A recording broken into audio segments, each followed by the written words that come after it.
Ooh, another 007 game. 007, Everything or Nothing. It has great visuals, the gameplay is solid. Like, I love that it's a third-person game instead of being a first-person game, breathing new gaming life to the name of Bond. Overall, I still think this is a great, great game. Yeah, if you haven't played this and you like 007, you should play it. Ooh, Rave Master. I remember when the show was on a Cartoon Network, I loved it. And after seeing this game, there's one copy sitting on the shelf in Sam's Club. Really wanted to get it, and I got it, and I really, really enjoyed it.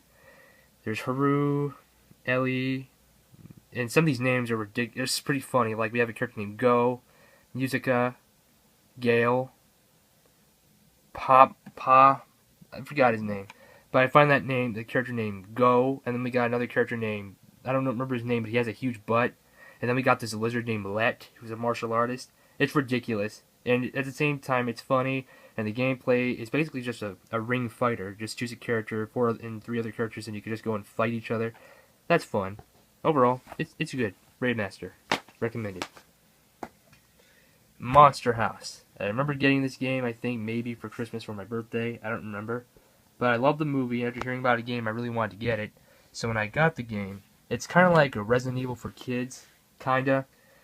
Basically, you have this over-the-shoulder view, and you move the kid around the monster house, and you shoot at various furniture with your super soaker. Which I kind of wonder, how can a super soaker break like chairs and books and all that? But overall, it's not bad, but it's not great either. It's kind of frustrating, but overall, it has a good creepy atmosphere, and it has the voices from the movies, so it's good. KO2 Round 2, the Kangaroo. Now I got this from a friend, my ex-best friend, who just gave it to me since he didn't play the game anyway. And overall, I'll just say it's not really that good, but it's not really that bad. It's okay. It's okay. Don't dislike it enough to get rid of it.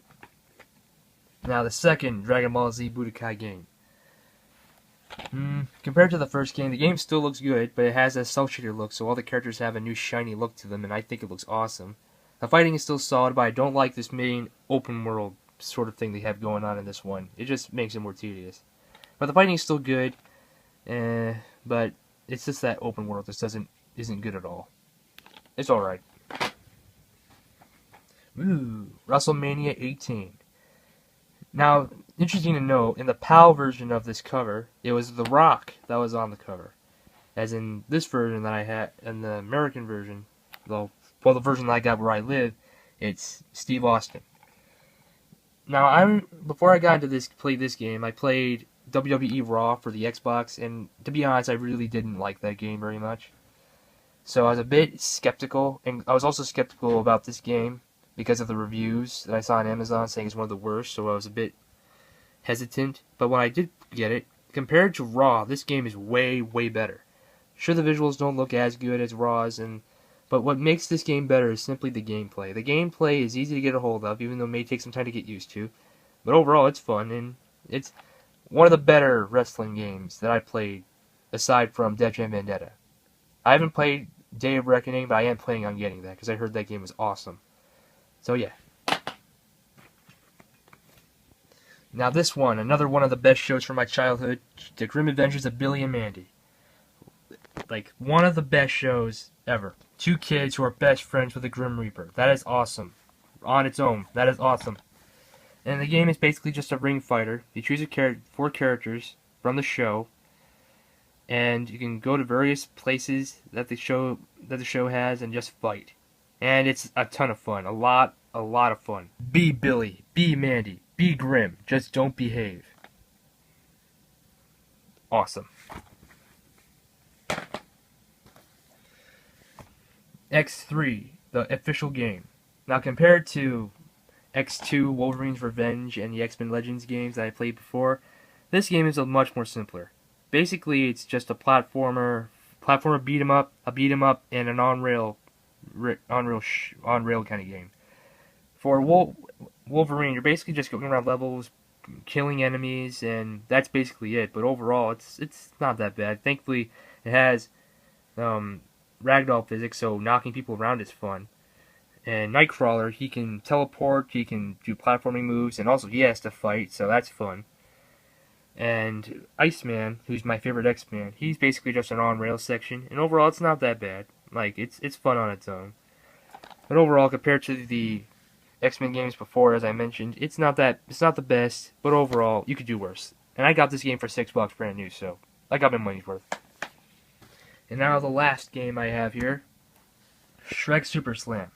Another ring fighter. Now if you like Shrek and you want to have Shrek in a fighting game, this is the best one you could get.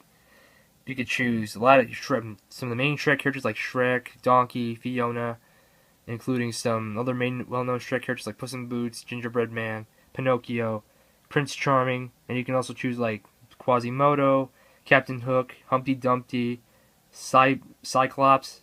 You can also play Donkey's kid, Dronky?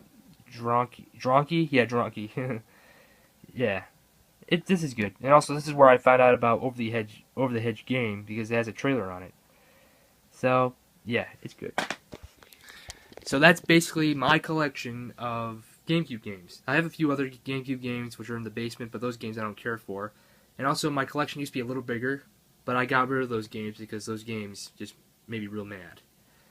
So, yeah, that's my collection, and I hope you enjoyed it. So,